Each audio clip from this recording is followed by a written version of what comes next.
18th century France, amidst poverty and crumbling nobility, a legend was born. Lestat de Lioncourt, the youngest son of a fading aristocratic family, burned with life in a world that sought to cage him. His father was blind and arrogant, his mother distant yet strangely powerful in spirit. Lestat was different. He hunted, he dreamed, he longed for art, music, and glory. Yet the confines of his birth chained him. At 20, he fled with only a horse and courage in his chest, running toward Paris and toward destiny. In Paris, Lestat became an actor, captivating audiences with his beauty. Yet in the shadows, Magnus, an ancient and cruel vampire, watched. One night, Magnus took Lestat to a crypt filled with treasures stolen over centuries, and bestowed upon him the dark gift immortality, power, and the unquenchable thirst for blood. Magnus offered no guidance. He threw himself into the flames, leaving Lestat alone, a fledgling vampire with unholy strength and no teacher. Lestat embraced undeath with arrogance and fire. He turned his dying mother Gabrielle into a vampire, and he gathered companions, mortal lovers, and others drawn to his allure. Yet tragedy followed him swiftly. Nicholas, his mortal lover, lost his mind. Gabrielle sought freedom and abandoned him. Still, Lestat burned with ambition and defiance. He encountered the vampire coven in Paris, secretive and ancient, ruled by Armand.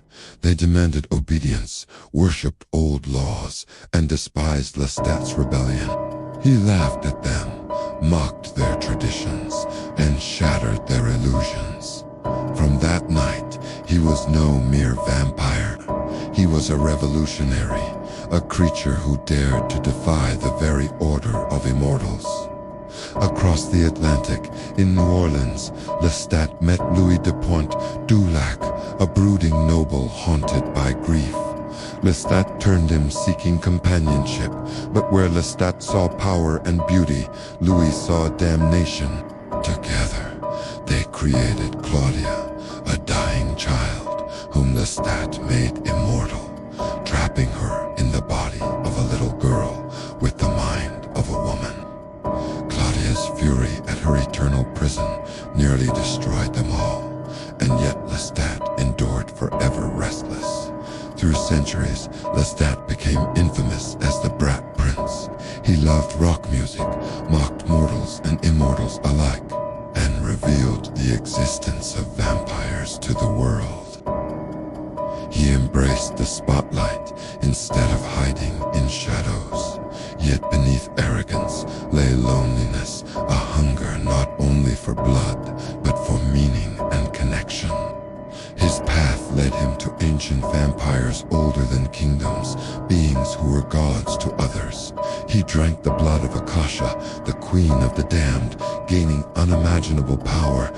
He faced spirits, demons, and the very forces of creation itself. In every battle, every test of will, one truth endured: Lestat would never bow. His life was chaos, fire, tragedy, and rebellion. He loved fiercely and lost deeply. Immortal, beautiful, and tragic, Lestat walked among shadows, forever hungry, forever defiant, never surrendering to death. His legend would never fade, a story of passion and defiance that stretches across centuries, leaving the world forever haunted by the memory of the Brat Prince, the vampire who lived too fully to be tamed, whose life was a symphony of darkness and light, rebellion and longing, and whose immortal heart still beats in the shadows, craving life, love, and the eternal thrill of existence.